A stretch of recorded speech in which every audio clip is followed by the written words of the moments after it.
combination for this week is going to be a 45-degree angle cat stance. We're going to slide to the left. We're going to do our block. Front leg's going to kick, lunge forward into a long stance, punch, pull back in cat stance, kamai. You're going to step, block, kick, slide, punch, pull, kamai. Step, block, front foot kick, long stance, backhand punch, pull into cat stance, kamai. Step, turn and block, kick, slide forward, punch, back into cat stance, kamai. Hitch, knee, som, she, go, rook,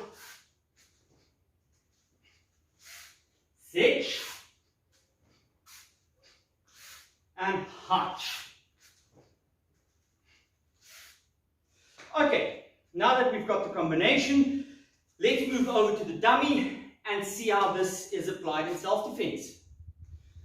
So once you start reading seemingly impractical movements from karate, you'll start understand the self-defense value behind the solo training. So remember that karate was or is valuable in the sense that it allows the practitioner to train with solo drills if, one, the student understands the movements they are doing, understands what is behind them, and two, has a good imagination. Because there is nothing better than training against a partner or two or three or four partners. Nothing can substitute solid training sessions against fellow martial artists. But karate has been designed in a way that the student can, if needed, like for example, the COVID situation. You can train on your own, but you have to understand what you are doing. You must be able to read the karate movements, and you must have a great imagination of seeing your nemesis in front of you, and you're now going to take them out with a chest block. Okay, so let's look at the 45-degree cat stance. Couple of things you already should know by now.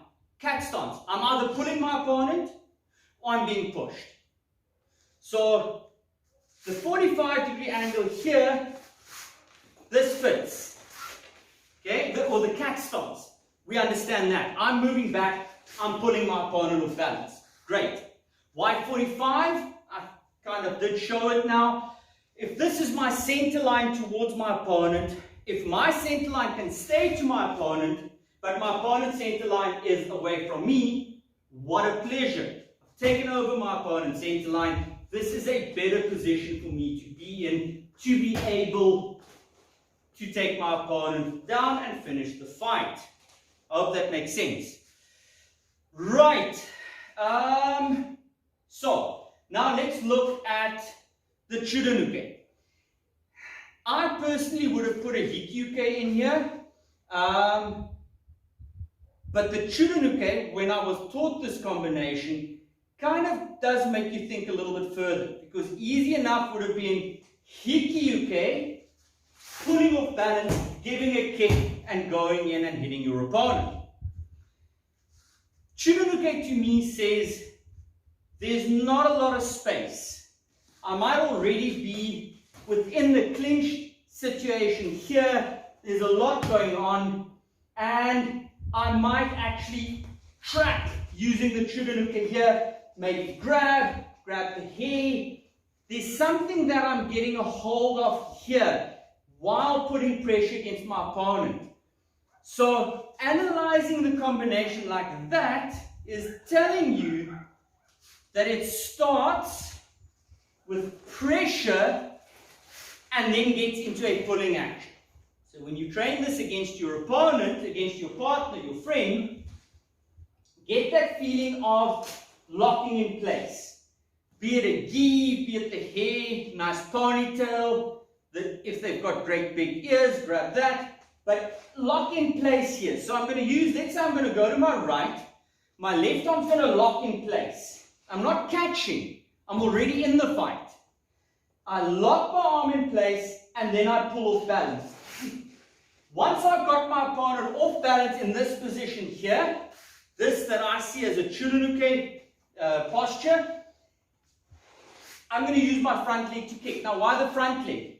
Because if I'm pulling, my weight should be on my back leg because I'm receiving all my opponent's weight here. So the front leg can deliver a very quick kick without me needing to shift my weight from the back foot to the front foot. So if we look at it again here, I lock in place. I'm pushing against my opponent's arm, maybe inside, maybe on the outside, it doesn't matter, but I'm in a chudan position. I slide to the right, I pull my opponent off balance, I'm receiving the body weight, quick front kick. Once I'm here, now I'm going to be clearing and I'm going to be starting the fight. So, for me, the gyaku might say that the ribs are open and you're there. But more importantly than that, it is teaching me that once I've locked in place here, my opponent is giving me resistance against this pressure of mine. Quickly relax, go off your center line, pull him off balance, kick to the bladder, and then immediately push forward and start delivering your final attacks. I hope that explanation makes sense to you and it helps you to read other karate combinations that you see and maybe think, geez, someone punches, I'm not going to block him and then kick him and then punch him. By that time, he's either run past me or he's punched me.